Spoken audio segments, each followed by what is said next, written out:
ওম জয় মা জগদীশ্বরী। বন্ধুরা, আশা করি আপনারা সবাই ভালো আছেন। আপনাদের ভালো থাকার জন্য কিন্তু নিত্য নতুন ভিডিও নিয়ে আপনাদের সামনে আসা।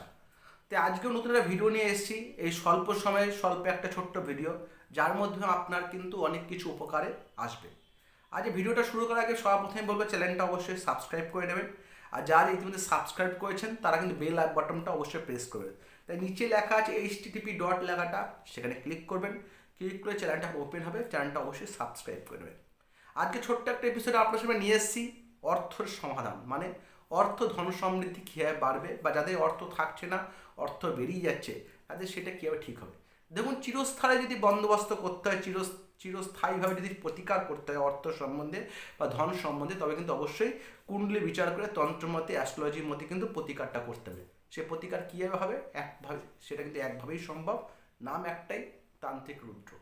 তাই সে জ্যোতিষ হোক, তন্ত্র হোক, বাস্তু যাই হোক না কেন, যদি সঠিক বিষয় সঠিকভাবে প্রতিকার নেওয়া যায়, তাহলে কিন্তু আমাদের জীবনে সমস্ত কিছু কিন্তু ঠিকঠাক থাকে। আর ভুলভাল যদি প্রতিকার হয়ে যায়, তাহলে জীবনটা কিন্তু চিরদিনের জন্য কিন্তু জীবনটা কিন্তু তাহলে খারাপ হয়ে যায়। তাই মনে রাখতে হবে, যা প্রতিকার নেব সেটা ঠিক নেব, ভুল কোনো প্রতিকার করবো না। তাই সঠিকভাবে সঠিক প্রতিকার যদি নেওয়া যায় সঠিক সময়, তাহলে তো অবশ্যই সেটা কাজ করতে বাধ্য। ঠিক সেভাবে আজকে যেটা বলবো, ছোট্ট একটা প্রতিকার যেটা আমাদের হাতের সামনেই আছে, সেই সামান্য জিনিস দিয়েই কিন্তু আমরা অর্থ ধন সমৃদ্ধি কিন্তু বৃদ্ধি করতে পারি।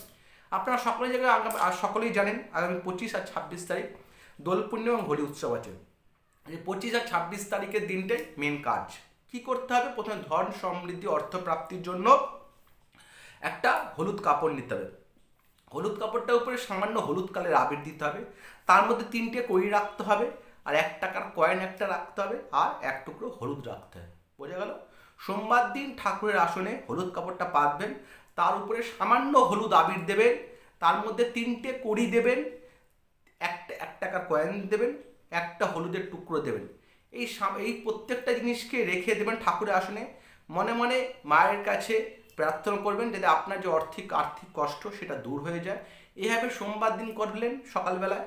আবার ঠিক মঙ্গলবার দিনের সকালবেলা ঠিক একই প্রয়াসে যে হলুদ কাপড়টা পাতা ছিল তার মধ্যে আবার সামান্য একটু হলুদ আবির দিলেন। কড়ি দেওয়া ছিল, কড়ি আর দেওয়া দরকার নেই, কিন্তু এক টুকরো হলুদ কিন্তু অবশ্যই আবার দেবেন, আর পুনরায় 1 টাকার কয়েন দেবেন। এই জিনিসটা যখন একত্রিত করতে হবে, কবে একত্রিত করতে? বুধবার দিন। তার মানে সোমবার দিনে করলেন, মঙ্গলবার দিনে করলেন, করে উঠে চলে গেলেন।